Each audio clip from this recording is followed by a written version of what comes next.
The wind came steady across the plains, carrying dust, the smell of dry grass, and the soft groan of metal.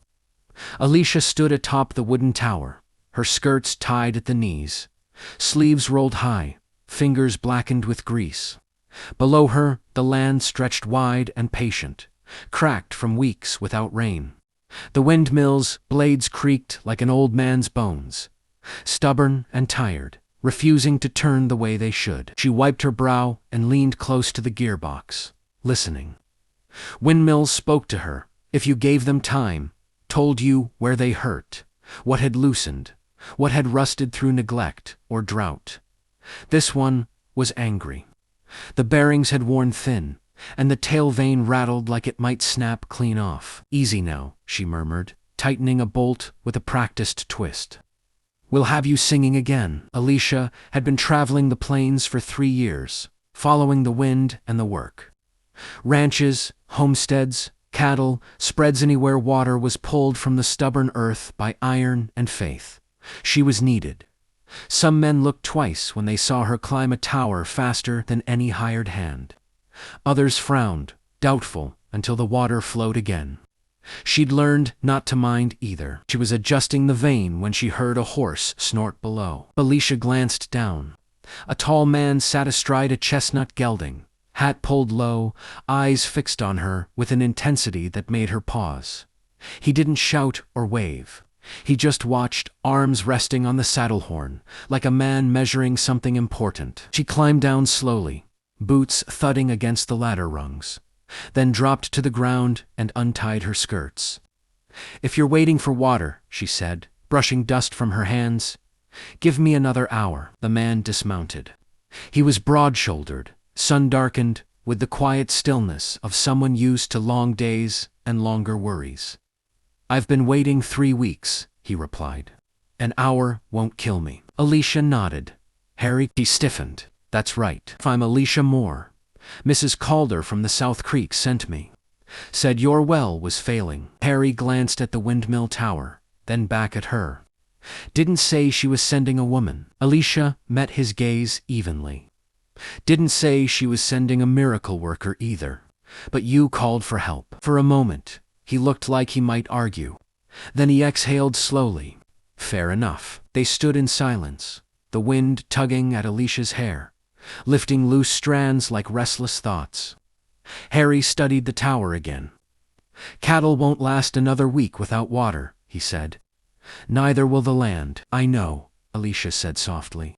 "That's why I climbed fast." She returned to the ladder, feeling his eyes on her back as she worked.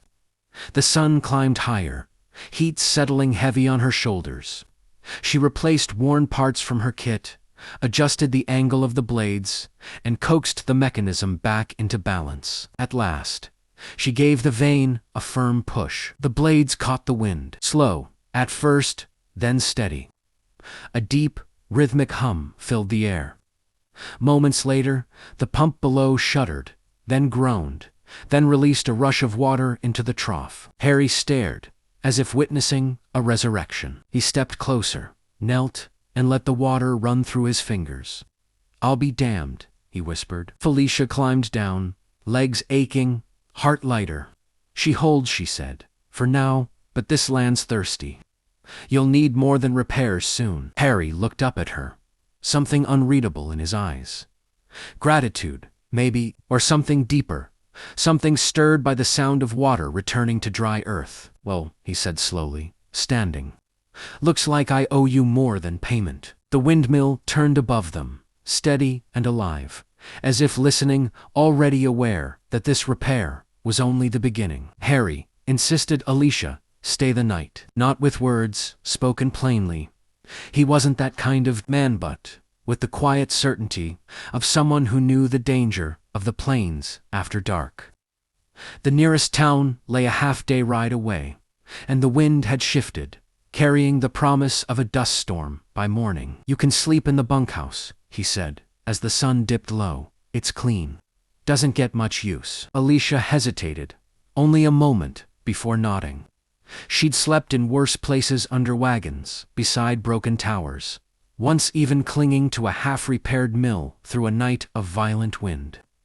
A roof and four walls felt like a luxury. As Harry tended to his cattle, Alicia walked the ranch, studying the land the way she studied machines.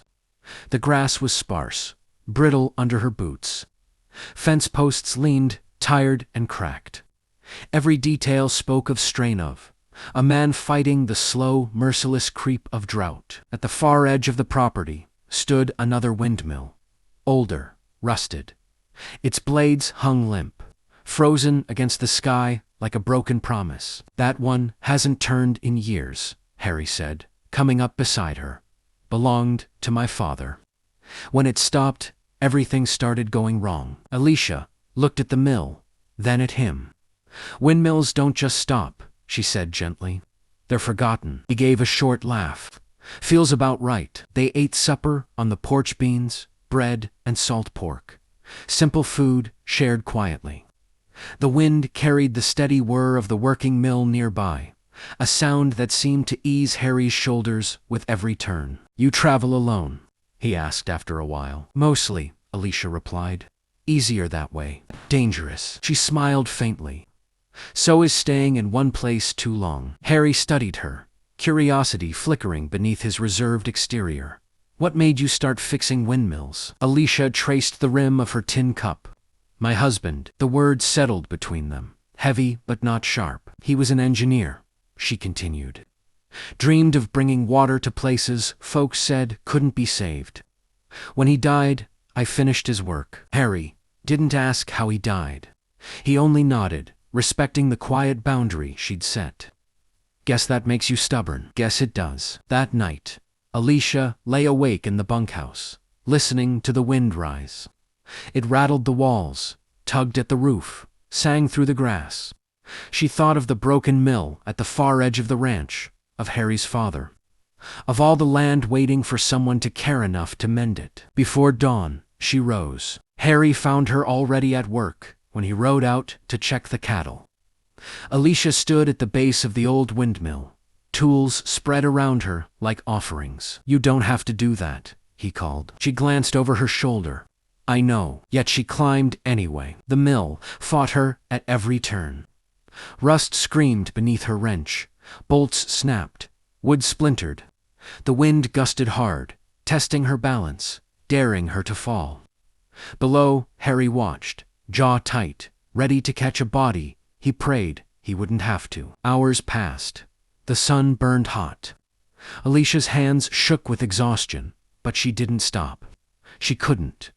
This mill meant more than water. It meant history, memory, and a chance for the land to breathe again. At last, she adjusted the blades and stepped back. "Now," she whispered. The wind surged. The blades moved hesitant, then certain.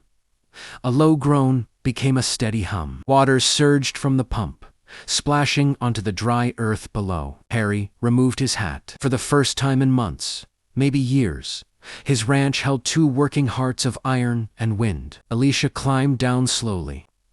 Harry met her halfway, steadying her when her knees threatened to buckle. "Thank you," he said, voice rough. "For more than water." Their eyes met, close enough now to feel each other's breath. The pulse of something new and dangerous blooming between them. The land drank deeply that morning, and so quietly did their hearts. The dust storm arrived by afternoon. It rose on the horizon like a living thing, a wall of brown swallowing sky and sun.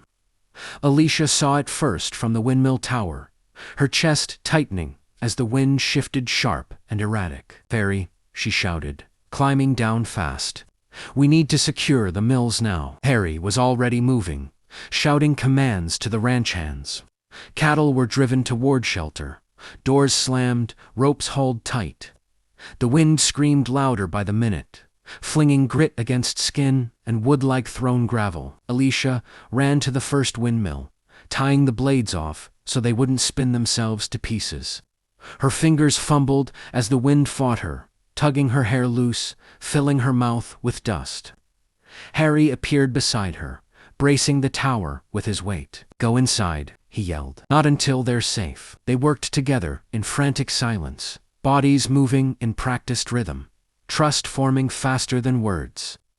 At the second miltha one, she'd restored that morning, the wind howled like a warning.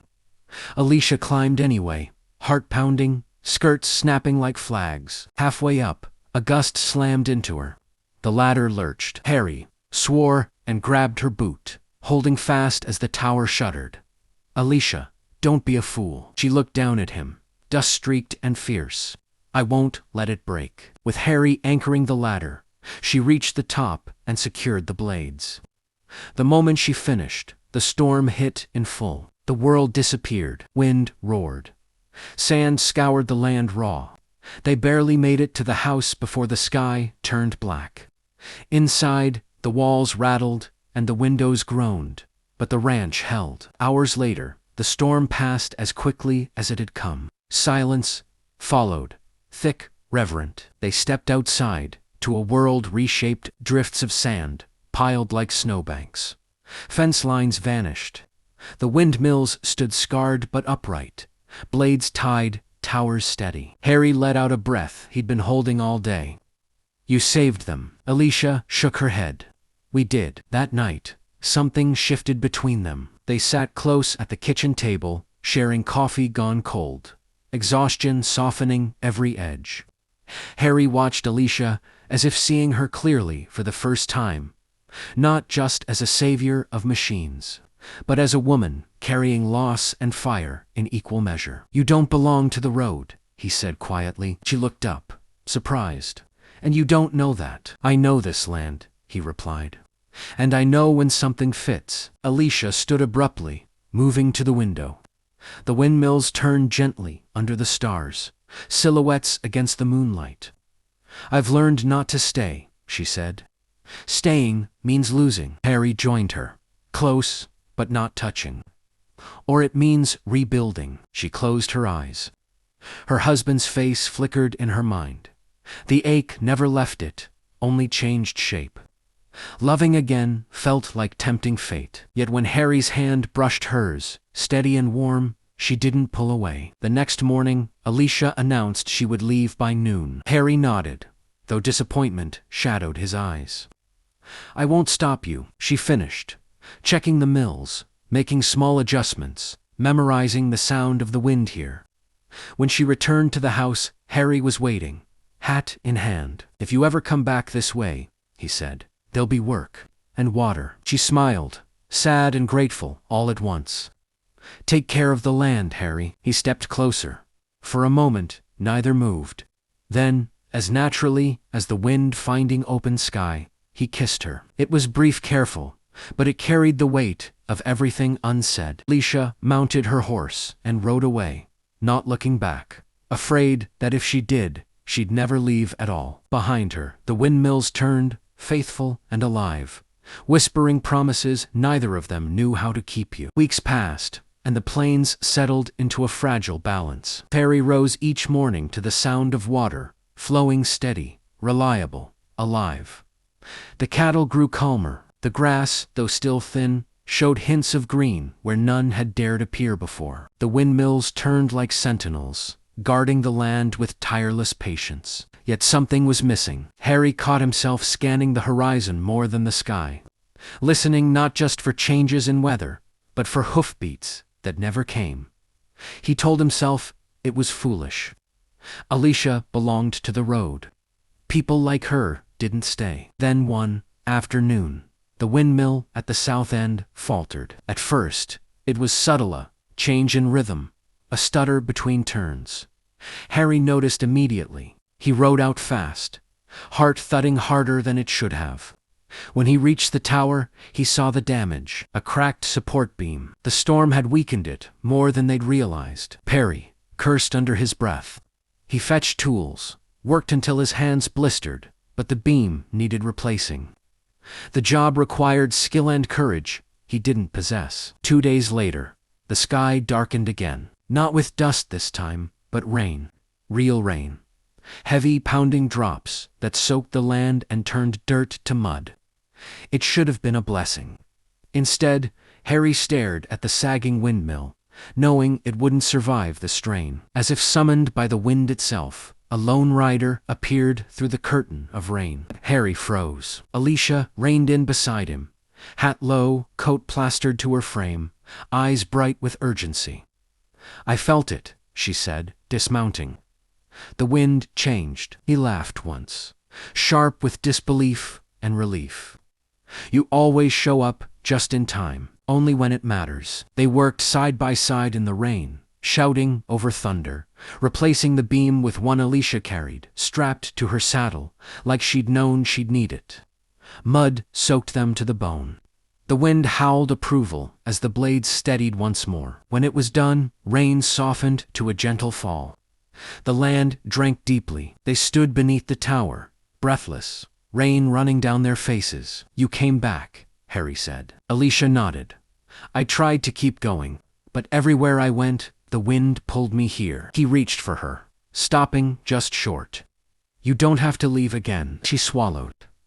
"I don't know how to stay." Harry took her hands, rough and warm, around her cold fingers. "Then learn, same way you learn to fix things one piece at a time." That night, Alicia slept in the house, not the bunkhouse. Morning came soft and bright. Sunlight glinted off wet grass. The windmills turned in quiet harmony, and the ranch felt whole in a way it never had before. Alicia walked the land with Harry, imagining routes where wheels once ruled her life. For the first time since her husband's death, the future didn't feel like betrayal. It felt like possibility. Still, doubt lingered. Love had taught her loss once before. As the sun set, Alicia stood alone by the windmill, hand resting against cool metal. "If I stay," she whispered to the wind, "I need to know this land won't break me." The blades turned steadily, an answer, and somewhere deep in her heart, something finally slowed ready, at last, to rest. The wedding was small, because the land itself was witness enough. No church bells rang, only the soft, constant turning of the windmill blades overhead. The plains stretched wide and endless beneath a clear blue sky, grass green from weeks of steady rain. Water flowed freely now, filling troughs and streams, bringing life back to the ranch, piece by precious piece. Alicia stood beside Harry, beneath the shadow of the tallest windmill, her hand and his fingers interlaced with a certainty that still surprised her. She wore a simple dress, clean and unadorned, her hair braided back to keep it from the wind. It felt right, practical and honest, like the life she'd chosen. Harry looked at her the way he always did now, like she was both miracle and promise. "Never thought I'd marry a woman who could outclimb me and outwork me," he said softly, smiling. Alicia laughed. "Never thought I'd marry a man who'd learned to listen to the wind." They spoke their vows without paper or ceremony, words shaped by truth rather than tradition. "I promise to keep this land alive," Harry said, voice steady, "and to keep you with me, not behind me." Alicia swallowed, emotion tightening her throat. "I promise to stay," she replied, "even when the wind howls, even when things break." They sealed their vows with a kiss, the wind lifting around them as if in celebration. Life settled into a rhythm. Mornings began with shared coffee and plans for the day. Alicia trained ranch hands to care for the windmills, teaching them how to hear what the machines were saying before they failed. Harry learned the language too, surprising her with his patience and attention. They added more mills over time, bringing water to distant corners of the ranch. Neighboring homesteads soon sought Alicia's help, and she no longer rode alone. Harry often rode with her, the road now a shared path rather than an escape. One evening, as the sun dipped low and painted the sky gold and crimson, Alicia rested her head against Harry's shoulder. The windmills turned in silhouette, steady and strong. "I used to think staying meant losing," she said quietly. Harry squeezed her hand. "And now, I know staying can mean building something that lasts." The land flourished. Grass grew thick, cattle thrived, laughter returned to places that had known only worry and silence. The windmills stood tall, their turning blades a testament to care, resilience, and love, rooted deep in the soil. Years later, folks would speak of the Windmill Bride, the woman who followed the wind and found her heart anchored at last. They'd say the land itself changed when she arrived, as if the plains had been waiting for her all along. Alicia stood at the window that night, watching the mills turn beneath a sky full of stars. Harry came up behind her, arms wrapping around her waist. "You ever miss the road?" he asked. She smiled, leaning back into him. "The wind still carries me," she said. "Just not away from home." Outside, the blades turned on, keeping the land alive, just as they had brought two hearts together and taught them how to stay. Don't forget to like, comment, and subscribe for more Western stories.